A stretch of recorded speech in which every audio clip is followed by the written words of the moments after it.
तो डिफ्रैक्शन मैंने बता दिया था। अब लास्ट जो टॉपिक बचा है वो बचा है जो एनालिसिस हम करेंगे। ठीक है, सिंगल स्लिट एक्सपेरिमेंट, सिंगल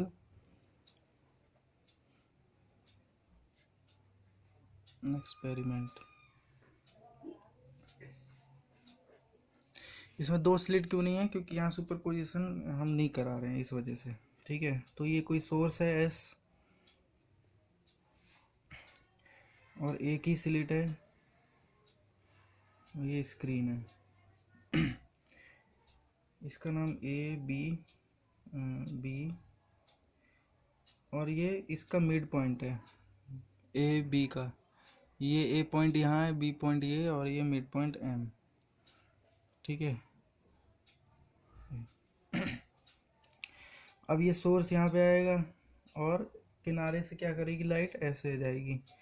एक ऐसे गई और एक हमने मान ली ऐसे गई। ये पॉइंट बना पी, ये सी। ठीक है,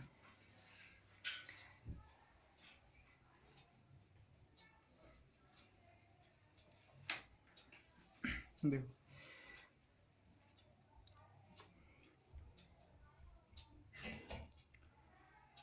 और इसके बीच का डिस्टेंस कैपिटल डी, और इस ए बी के बीच का डिस्टेंस कितना है, A B is equal to small D. ठीक है, तो इतना हो गया। अब देखो हमें क्या पता करना था, पाथ डिफरेंस, यही तो होता है पाथ डिफरेंस। अब यहाँ देखो पाथ डिफरेंस क्या है, ए पी और बी पी। तो पाथ डिफरेंस कैसे लिखते हैं, B P minus A P. ये हमने पहले भी किया था, तो B P minus A P, ये क्या है, पाथ डिफरेंस है। और एक पाथ डिफरेंस हम ऐसे भी ले सकते हैं कि यहाँ से परपेंडिकुलर ड्रॉप कर दो ये एन। ठीक है, तो ए एन जो हो गया परपेंडिकुलर हो गया। अब इसके जो पाथ डिफरेंस था वो कितना बचा, देखो ए पी और एन पी दोनों इक्वल हो गए। अब ये और ये दोनों इक्वल हो गए ना, क्यों? क्योंकि जो पाथ डिफरेंस था वो ये हो गया बी एन, उसको हमने हटा दिया यहाँ से, तो ए पी और एन पी इक्वल हो जाएंगे।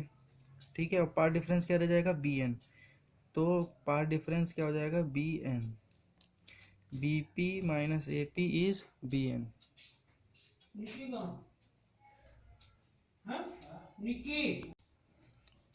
ठीक है, तो इतना आ गया होगा समझ में। अब इसके आगे के इधर करते हैं।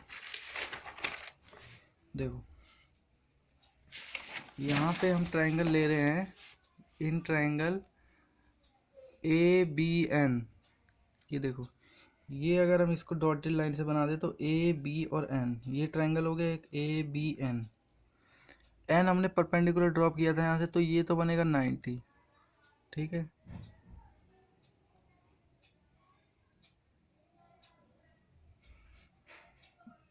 और एक सीधी लाइन पे ये पूरा एंगल 90 होता है। देखो उधर बना के मैं दिखाता हूँ क्या है। ये ए था, ये बी था। ठीक है, बी से लाइन ऐसे जा रही थी और ए से हमने इस पे एक परपेंडिकुलर ड्रॉ किया था ऐसे एन। ठीक है, यहाँ से हम ऐसे लेके आते हैं तो यहाँ 90 बनना चाहिए, ये पूरा 90 है, 90 बनता है।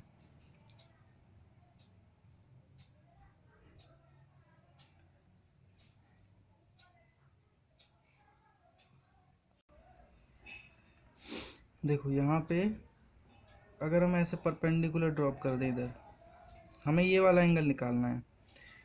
देखो ये परपेंडिकुलर मैंने ड्रॉप कर दिया है, तो अब इस लाइन और इस लाइन के बीच में ये 90 बनना चाहिए, ये वाला 90। ये तो 180 हो गया पूरा, और इससे मैंने एक ये परपेंडिकुलर ड्रॉप कर दिया तो ये बन गया 90 इतना। ठीक है, और ये लाइन जो जा रही है इसके साथ ये एंगल बना रहा है थीटा। ठीक है, तो ये वाला एंगल कितना हो जाएगा, 90 माइनस थीटा। ये पूरा 90, ये देखो ए और बी। अब बी को मैं यहाँ जूम करके दिखा देता हूँ, बी को एक बार मैं दिखाता हूँ। यहाँ पे ये डॉटेड लाइन ऊपर से आ रही है, ये डॉटेड लाइन ऐसे जा रही है।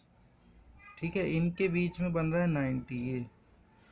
और ये जो रेज आ रही है अपनी ये वाली, जिसके ऊपर एन ड्रॉप किया गया है, ठीक है, तो इनके बीच में बन रहा है थीटा।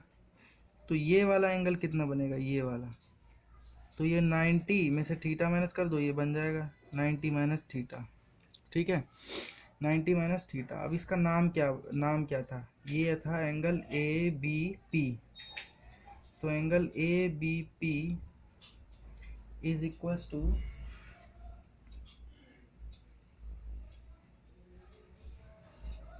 ए बी पी, नहीं ए बी एन लिया था ना, ये छोटा वाला triangle A B N.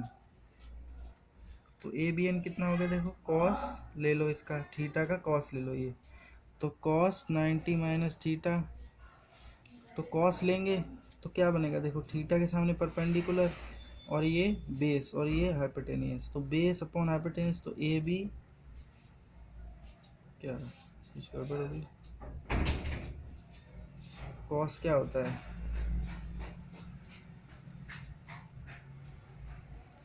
Base upon hypotenuse होता है, तो थीटा के सामने परपेंडिकुलर और ये बेस, तो बेस अपॉन हाइपोटेनियस, ये हो जाएगा B N upon A B, B N upon A B.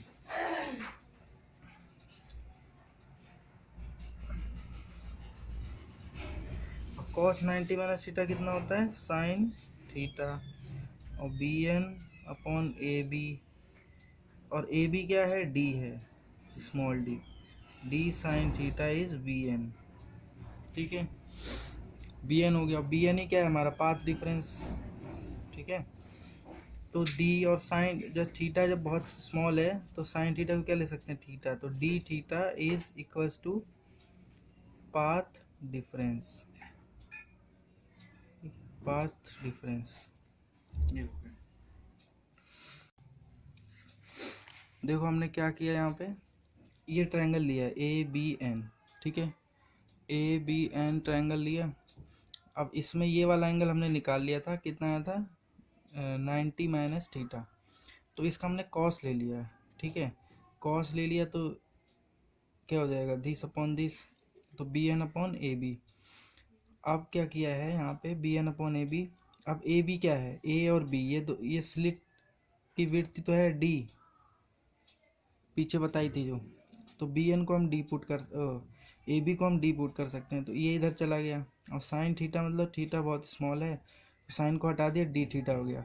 और बी एन जो हमने पीछे प्रूफ करके आए हैं हम, ये वाला B P minus A P is B N, ठीक है, तो ये बी एन ही क्या है, पाथ डिफरेंस है, पाथ डिफरेंस, ठीक है। तो पाथ डिफरेंस हमारा आ गया कितना, डी थीटा, इतना आ गया। अब ये एक्सपेरिमेंटल डेटा को हम यूज़ कर रहे हैं इसमें, मतलब इसके बाद एक्सपेरिमेंट करके देखे गए और उससे पता चला कि जो सेंट्रल मैक्सिमम है, सेंट्रल मैक्सिमम जिसको हम सी बोलते हैं, अभी सी हमने बोला था सी, ठीक है, सेंट्रल मैक्सिमम जो है वो बनेगा जब थीटा कितना होगा, 0, ठीक है, जब थीटा कितना बनेगा, 0। और सेकेंडरी मैक्सिमम,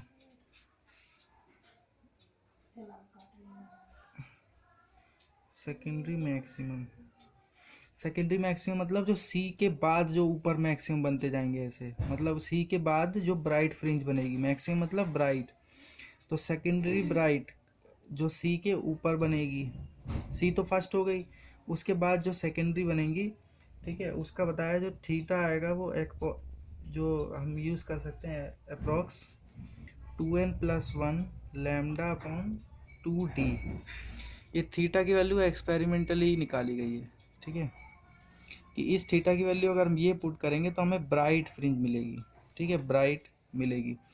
अब ये तो क्या है कि थीटा की फॉर्म में, हमें पाथ डिफरेंस की फॉर्म में चाहिए, तो पाथ डिफरेंस हमारा क्या है, डी थीटा, तो इसमें थीटा की वैल्यू पुट कर देंगे तो पाथ डिफरेंस आ जाएगा। तो पाथ डिफरेंस कितना होना चाहिए इसमें, D 2n+1 lambda upon 2d, तो ये इससे कैंसिल हो गया, 2n+1 लैम्डा बाय टी। ये आया पाथ डिफरेंस फॉर किसके लिए, ब्राइट फ्रिंज के लिए, ठीक है। अब ये बोल रहा है जो हमारी मिनिमम इंटेंसिटी के लिए निकाला हमने थीटा एक्सपेरिमेंटली, जैसे यहाँ मैक्सिमम के लिए निकाला था उसी तरह यहाँ मिनिमम के लिए, मिनिमम मतलब डार्क, मतलब जो हमारी डार्क फ्रिंज होती है उसके लिए हमने थीटा जो निकाला वो अप्रोक्सीमेटली आया n लैम्डा अपॉन ए, ठीक है, n लैम्डा अपॉन ए। और एक चीज़ यहाँ याद रखना, जो यहाँ पे n है वो प्लस माइनस कुछ भी हो सकता है। प्लस अगर हम n लेंगे तो इसका मतलब है c के ऊपर वाली फ्रिंज की बात कर रहे हैं, इधर वाली की, और n अगर हम माइनस लेंगे तो इस वाली फ्रिंज की बात कर रहे हैं। c तो बीच में होता है ना, ऊपर भी बनती है नीचे भी बनती है, ठीक है। तो n प्लस माइनस 1 2 3 4 ऐसे कुछ भी हो सकता है। तो इसे जब हमने इसमें पुट किया तो इसका जो पाथ डिफरेंस आया, पाथ डिफरेंस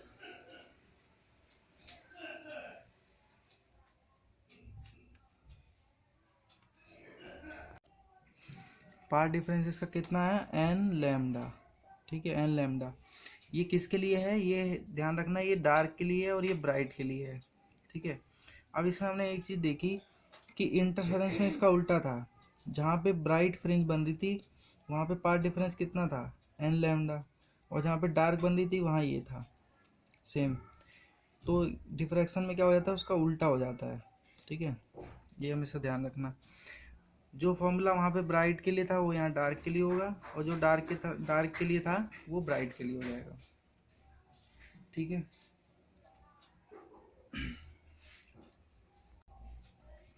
अब हमें इसमें निकालनी है विड्थ ऑफ सेंट्रल ब्राइट, ठीक है। ये इसमें एक पॉइंट है, विड्थ ऑफ सेंट्रल ब्राइट। ये मैंने बताया था कैसे निकाली जाती है। देखो, अगर हमें किसी ब्राइट की निकालनी है विड्थ, तो किसी भी दो, जैसे ये है, एक ब्राइट बनती है एक डार्क बनती है, ऐसे तो होता ही है। जैसे सेंट्रल ब्राइट है ये सी, इसके ऊपर भी फ्रिंज बनती है, इसके नीचे भी बनती है, ठीक है। सी को इधर लिख लेते हैं, इसके ऊपर ही बनती है इसके नीचे ही बनती है। तो किसी इसके ऊपर वाली डार्क फ्रिंज और किसी इसके नीचे वाली डार्क फ्रिंज को, जैसे डार्क बनी फिर सेंट्रल ब्राइट बनी होगी, फिर उसके बाद फिर डार्क बनी होगी, तो इस डार्क में से ये माइनस कर देंगे। जैसे ये क्या बना, D1 मान लो, ये D2 मान लो, ठीक है। तो ये मैंने पहले ही बताया था कि width of bright is equals to difference between two dark fringes, ठीक है। इसका और इसका माइनस कर दो, ये विड्थ आ जाएगी बीच वाली, और यही सेंट्रल ब्राइट की विड्थ होगी। तो यही हमको निकालना होता है इसमें।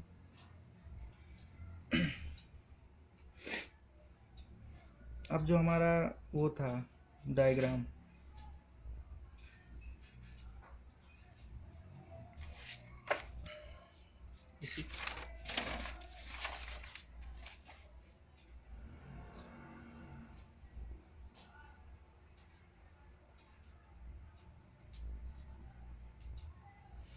देखो ये है, इसमें हम ट्रायंगल ले रहे हैं PMC, ये डॉटेड लाइन से ऐसे बना दो, ये M पॉइंट से P को मिलाओ, और PMC क्यों ले रहे हैं PMC ट्रायंगल, क्योंकि M क्या है, मिड पॉइंट है, ठीक है, जहाँ से ये फ्रिंज बन रही है।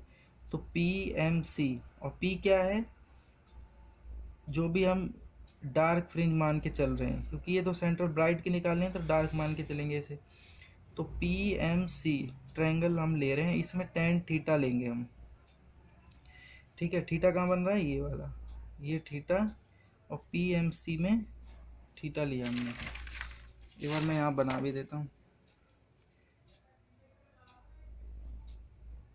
ये M पॉइंट है, ये सीधा C है, और ये है P, जो इस पे डार्क फ्रिंज बन रही है P, ठीक है। और ये एंगल थीटा, ये हम tan थीटा ले रहे हैं, ये है A, ये है B, ठीक है, जो पीछे डायग्राम बनाया था। अब इसमें हम ले रहे हैं tan थीटा। tan थीटा क्या होता है, PC/MC हो जाएगा इसमें, PC/ ये M है ना, MC, PC/MC, ठीक है। अब PC क्या है, H है,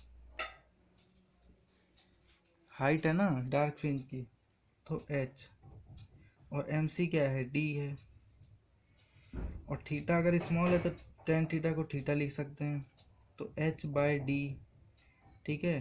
तो ये कितना हो जाएगा, theta D is H, theta D is H हो जाएगा।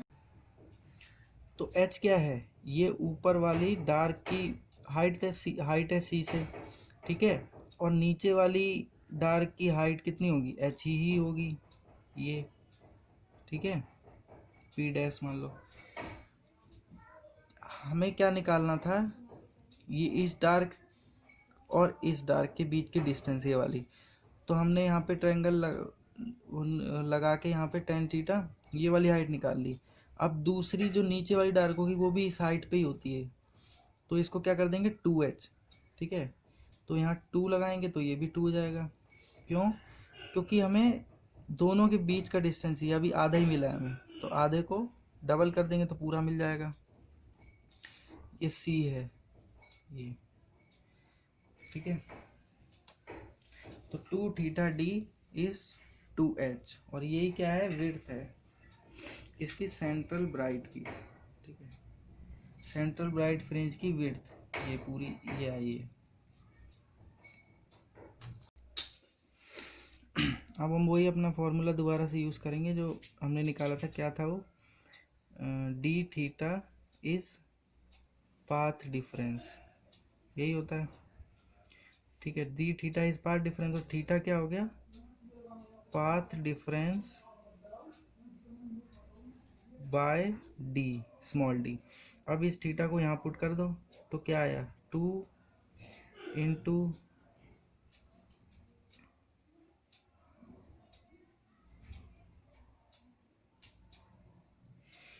2 इंटू पाथ डिफरेंस, ठीक है, अपॉन D इंटू D, ठीक है, यही आया। पाथ डिफरेंस अपॉन D ये कैसा है, थीटा को हमने चेंज कर दिया यहाँ पे, ठीक है, और ये 2h क्या है, यही तो है विड्थ ऑफ सेंट्रल ब्राइट, ठीक है। तो इस फॉर्मूले थीटा हमने पुट किया तो ये आ गया, तो विड्थ ऑफ सेंट्रल ब्राइट क्या हो गई ये। अब पाथ डिफरेंस कितना होगा सेंट्रल ब्राइट के लिए, तो ब्राइट फ्रिंज के लिए पाथ डिफरेंस कितना था वहाँ पे, n लैम्डा, और n यहाँ 1 रखेंगे, क्यों, क्योंकि फर्स्ट ब्राइट है, तो आ गया लैम्डा सिर्फ। देखो इस पाथ डिफरेंस की तो वैल्यू रखनी होगी ना हमें, तो 2 into path difference for bright fringe, देखो क्या होता था, ये निकाला था ना, पाथ डिफरेंस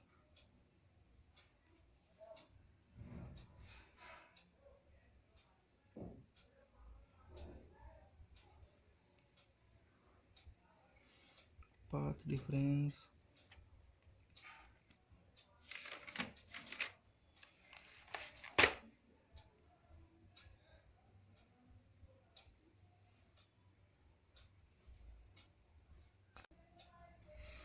पाथ डिफरेंस की वैल्यू जो सेंट्रल ब्राइट के लिए होती है वो lambda, lambda by D into D, तो विड्थ कितनी आई, 2 लैम्डा D/D,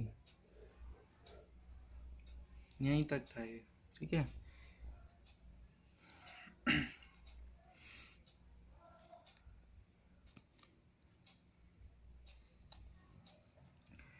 तो ये चैप्टर हो गया ख़त्म। अब हमें पढ़ना है डुअल नेचर ऑफ रेडिएशन। ठीक है, तो वो तो इसमें भी पढ़ते आ रहे हैं हम। डुअल नेचर दो तरह के होते हैं, क्या, एक वेव और एक रे। तो इसी के बारे में कुछ एक्सपेरिमेंट भी हैं इसमें, ठीक है, तो वो पढ़ने हैं हमको। तो डुअल नेचर ऑफ रेडिएशन, ये होगा नेक्स्ट चैप्टर।